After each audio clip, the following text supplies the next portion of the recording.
이번 영상은 리딩 지저스 2권 그 마지막 수업으로 다니엘과 에스더, 느헤미야와 에스라의 이야기를 살펴보겠습니다. 하나님께서 세우셨던 사람들이 과연 어떻게 쓰임받았는지, 그리고 그들을 통해 하나님께서 유배기 전후의 이스라엘에 어떻게 역사하셨는지 알아보도록 하겠습니다. 바벨론 유배기는 이스라엘 백성들에게 슬픔과 회개의 시기였습니다. 지난 과오를 애통하는 마음으로 돌아보고 회개하며 새로운 장래를 바라보는 때였지요. 동시에 이 시기의 이스라엘은 세상 속에서 하나님의 백성으로 살아가야 하는 과제를 안고 있었습니다. 그런 면에서 다니엘과 에스더, 느헤미야와 에스라는 하나님 백성이 살아가는 다양한 삶의 모습을 보여줍니다.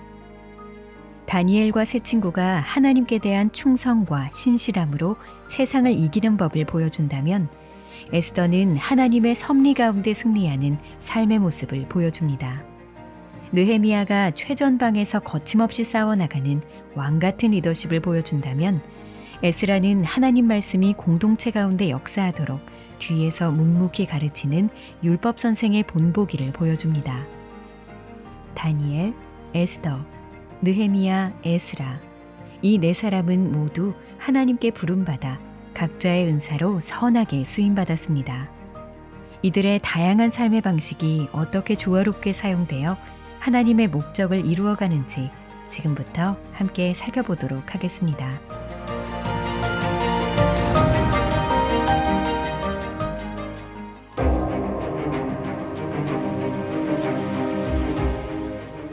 다니엘과 에스더 이야기는 세상 속에서 하나님 백성으로 살아가는 이들의 모습을 잘 보여줍니다. 방식은 다르지만 두 사람은 모두 하나님 백성으로서 승리합니다. 먼저 다니엘과 세 친구는 하나님께 대한 신실함으로 세상을 이겨냅니다. 풀무불에 던져지는 위기 앞에서도 믿음을 저버리느니 죽음을 선택하겠다는 그들의 고백은 하나님 백성의 승리가 무엇인지 생각하게 합니다. 왕이여, 우리가 섬기는 하나님이 계시다면 우리를 맹렬히 타는 풀무불 가운데서 능히 건져내시겠고 왕의 손에서도 건져내시리이다. 그렇게 하지 아니하실지라도 왕이여, 우리가 왕의 신들을 섬기지도 아니하고 왕이 세우신 금 신상에게 절하지도 아니할 줄을 아옵소서. 이와 같이 다니엘서가 순종을 통한 승리를 보여준다면, 에스더서는 하나님의 섭리를 통한 승리를 보여줍니다. 에스더서에는 하나님의 이름이 한 번도 등장하지 않지만 하나님께서는 언제나 에스더의 삶에서 일하고 계셨습니다. 밤에 잠을 이루지 못하던 바사의 아하수에로 왕은 왕실의 역대일기를 읽다가 모르드게가 왕을 암살하려는 신하들의 음모를 고발해 자신의 목숨을 구했다는 사실을 알게 됩니다. 왕은 이 일에 대해 모르드게가 아무런 포상도 받지 못한 것을 알고 그를 어떻게 존귀하게 할 것인지 하만에게 물어봅니다. 모르드게를 비롯한 유대인을 몰살시키려 했던 바로 그 하만에게 말이죠.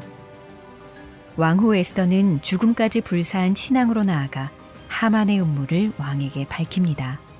이로써 모르드게가 매달릴 뻔한 나무에 하만이 매달리게 되고 유대인은 건짐받습니다.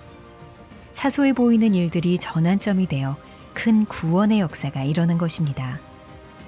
에스더가 왕후의 자리를 얻은 것도 바로 이때를 위한 것이었습니다. 에스더서는 세상에 우연이란 없으며 겉으로 보이지 않아도 하나님께서 만사를 주관하고 계시다는 사실을 우리에게 상기시킵니다.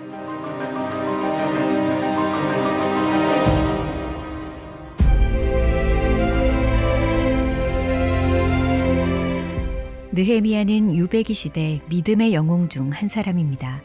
그는 바사의 아닥사스다 왕의 절대적인 신임을 얻어 이스라엘 백성들과 함께 성벽 재건을 이끌었던 인물로 성경의 인물 가운데 훌륭한 리더로 평가받습니다. 느헤미야 곁에는 그를 따르는 사람들이 많았지만 동시에 그는 늘 대적들과 마주해야 했습니다. 느헤미야는 기도의 사람으로 묘사됩니다. 예루살렘에서 일어나는 개탄스러운 일들을 전해 들은 그는 울며 금식 기도를 합니다. 느헤미야의 기도는 오늘날 우리의 기도와 같이 현실적이고 구체적이었습니다. 그러나 그의 기도는 현실적인 것 이상의 의미를 갖고 있었습니다. 느헤미야는 열왕기상 8장에 기록된 솔로몬의 성전 봉헌 기도의 근거에서 기도했습니다. 이런 의미에서 성경의 저자는 느헤미야를 단순한 기도의 사람이 아닌 솔로몬의 기도를 하는 사람으로 보여줍니다. 솔로몬의 봉헌 기도를 느헤미야가 성취했다고 말하는 것이죠. 또 느헤미야의 기도는 하나님께서 솔로몬에게 약속하신 것을 바라보는 기도였습니다. 내가 하늘에서 듣고 그들의 죄를 사하고 그들의 땅을 고칠지라. 느헤미야는 하나님께서 약속하신 회복을 기대했을 것입니다. 기도와 함께 느헤미야는 예루살렘 성벽 재건을 시작합니다.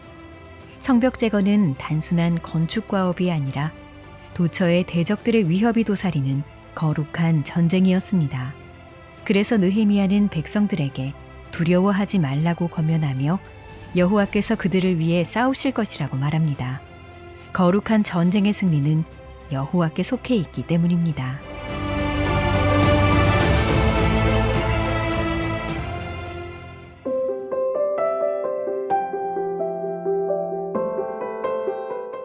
느헤미야는 의로운 왕의 본보기를 보여주는 인물입니다. 공의로운 통치자로서 역할을 다했을 뿐 아니라 백성들의 마음을 북돋아 하나님을 신뢰하게 하고 여호와께만 승리가 있음을 가르쳤기 때문입니다. 그에게는 성벽 재건의 책임과 함께 공정한 공동체를 세워야 하는 임무가 있었습니다.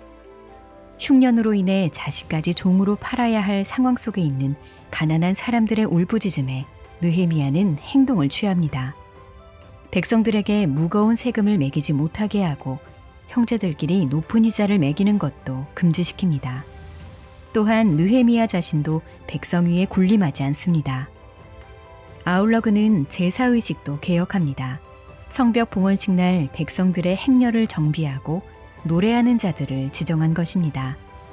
이는 다윗이 언약궤를 들여왔을 때나 솔로몬이 성전을 봉헌했을 때 지정한 자들이 각자의 역할에 따라 노래하고 연주했던 것을 떠올리게 합니다. 이외에도 느헤미야는 백성들로 하여금 하나님의 계명을 지키도록 서약하게 합니다.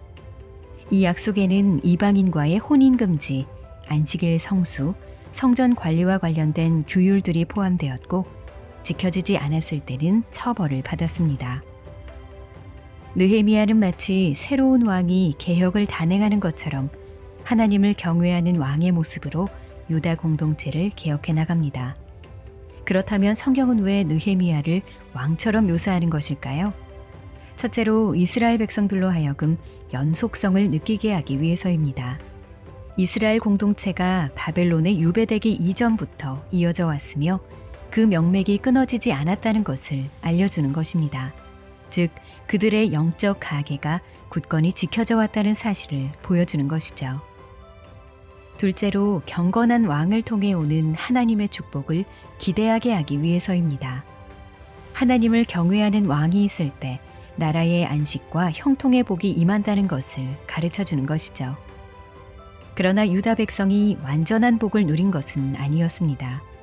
느헤미야서는 아직 이루어지지 않은 미래의 복을 인내로 기다리며 소망하라고 말하는 것처럼 보입니다. 여기서 주목해야 할 느헤미야서의 가르침은 하나님을 경외하는 왕과 지도자도 백성들에게 온전한 안식을 줄 수 없으며 하나님께서 직접 언약을 성취하셔서 완전한 안식을 주실 것이라는 사실입니다.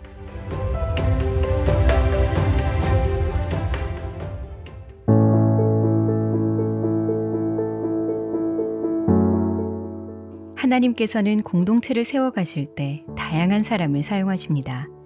느헤미야와 에스라가 일하는 방식이 서로 얼마나 다른지 비교해 봅시다. 예루살렘 성이 무너졌다는 소식을 들었을 때 느헤미야는 그저 뒷짐지고 서 있지 않았습니다. 왕에게 성읍을 건축하게 해달라고 허락을 구하고 이를 행할 권한을 요청합니다. 방해하는 사람들과 여러 분쟁들을 마주하지만 거침없이 선한 싸움을 싸웁니다. 마치 왕처럼 최전방에서 상황을 이끌어 나가는 것, 그것이 느헤미야의 방식입니다. 반면 에스라의 방식은 조금 달랐습니다. 그는 제사장이자 율법 선생으로서 개혁을 주도했습니다. 느헤미야와는 달리 드러나지 않는 무대 뒤에서 목적을 이루어 나가는 다른 종류의 리더십으로 변화를 만들어갔지요. 느헤미야가 정면 돌파하는 리더였다면 에스라는 묵묵히 가르치는 리더로서 율법이 백성들 가운데 살아 역사하도록 했습니다. 느헤미야와 에스라는 다른 방식으로 일하는 사람들이었지만 하나님께서는 두 사람을 모두 부르시고 사용하셨습니다. 거침없는 느헤미야와 묵묵히 가르치는 에스라. 각자의 은사를 조화롭게 사용하시며 목적을 이루어 가신 것입니다.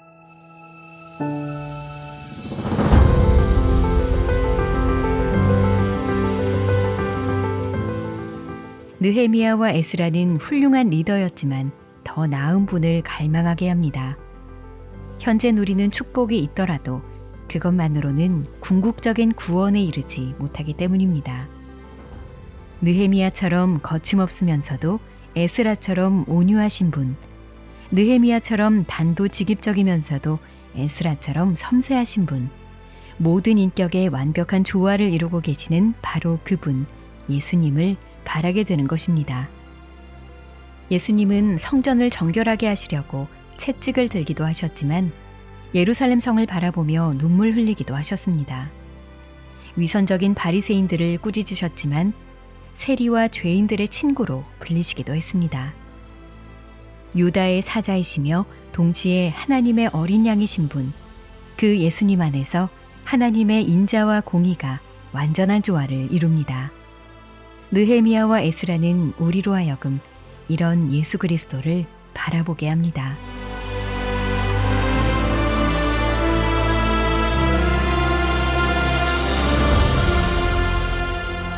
다음 영상부터는 리딩 지저스 3권 새로운 시리즈가 시작됩니다. 욥기부터 아가서까지 구약 성경의 시가서에 나타난 예수 그리스도의 복음의 발자취를 따라가 볼 것입니다. 리딩 지저스 시리즈를 통해 매주 예배하는 마음으로 예수님을 알아가고 복음의 영광을 깨닫는 기쁨을 누리셨으면 좋겠습니다.